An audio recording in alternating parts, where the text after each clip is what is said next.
Oke, assalamualaikum warahmatullahi wabarakatuh. Selamat bertemu kembali pada video kali ini.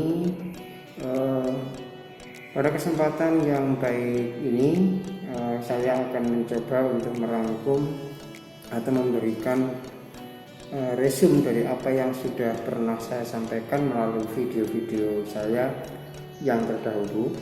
Yang jelas pada hari atau pertemuan berikutnya itu akan saya berikan untuk latihan soal ataupun semacam asesmen gitu ya, penilaian dari materi yang pernah saya sampaikan selama ini yang ada di video-video sebelumnya. Anak-anak sekalian, berkaitan dengan tugas proyek yang Anda kerjakan, sebenarnya memang itu satu kesatuan yang menjadi tugas di semester 2 ini ya. Jadi pada dasarnya memang siswa diajak untuk memiliki kompetensi di dalam mengerjakan suatu proyek.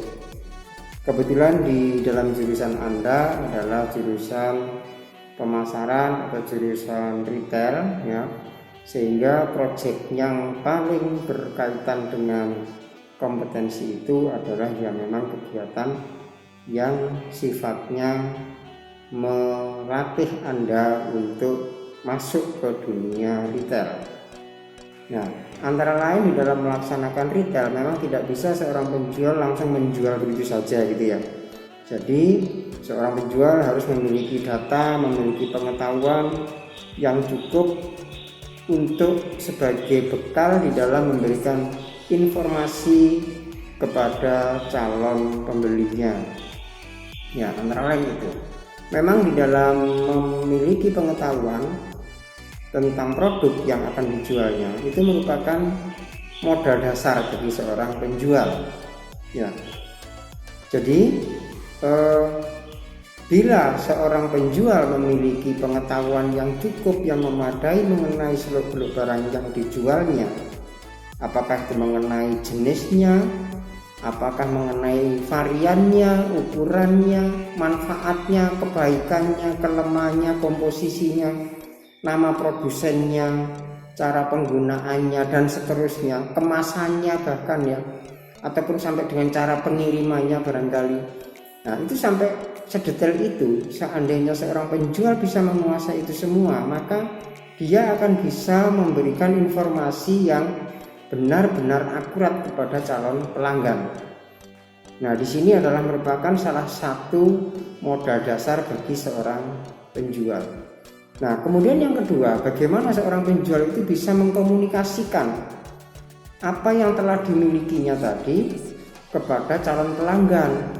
Ya, jadi di situ dituntut seorang penjual bisa mengkomunikasikan, artinya bisa memberikan informasi yang sifatnya bisa searah, bisa dua arah, bisa timbal balik antara penjual kepada pelanggan atau sebaliknya, pelanggan atau calon pembeli menyampaikan respon kepada penjual, sehingga bisa terjadilah komunikasi secara timbal balik.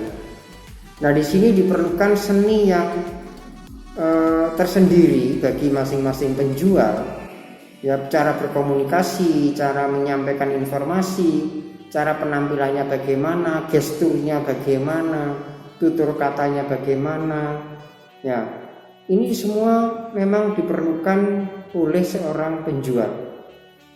Anda bisa mencari referensi-referensi yang bisa mendukung tugas penjualan Anda ini, bagaimana cara komunikasi kepada orang lain ya, kepada pelanggan. Itu banyak sekali referensi-referensi yang bisa ditemukan ya di media-media sosial ataupun di web-web, alamat-alamat internet yang ada ya.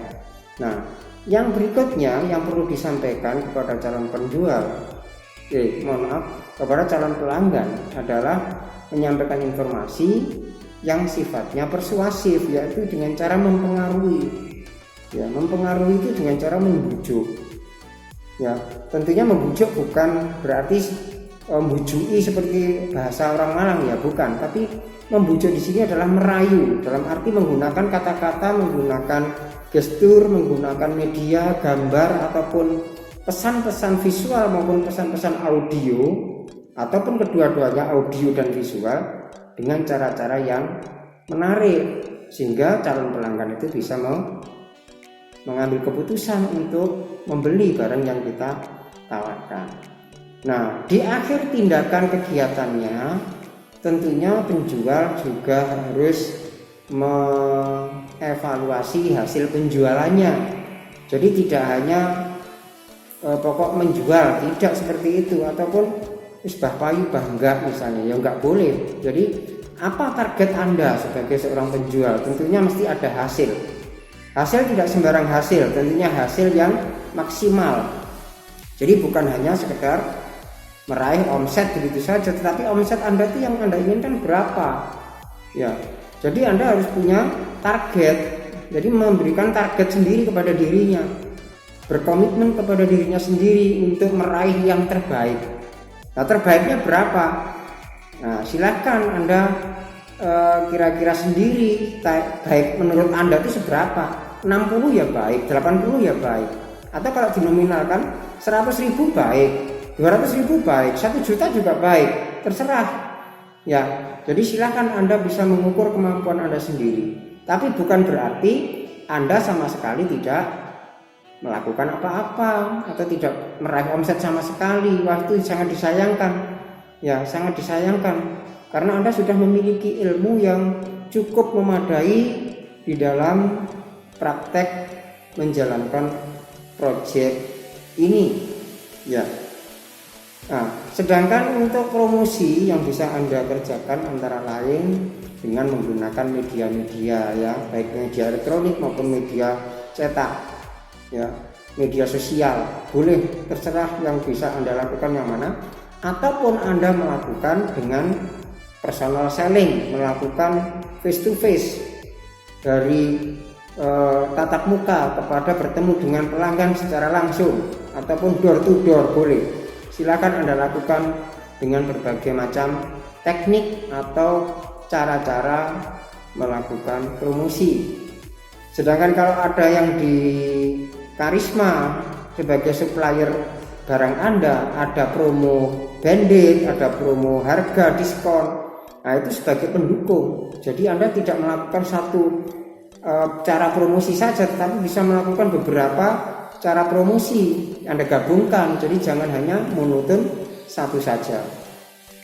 Nah, sebagai pertemuan di sesi kali ini, saya kira saya cukupkan sekian. Nanti pada pertemuan yang akan datang akan saya berikan semacam kuis gitu ya.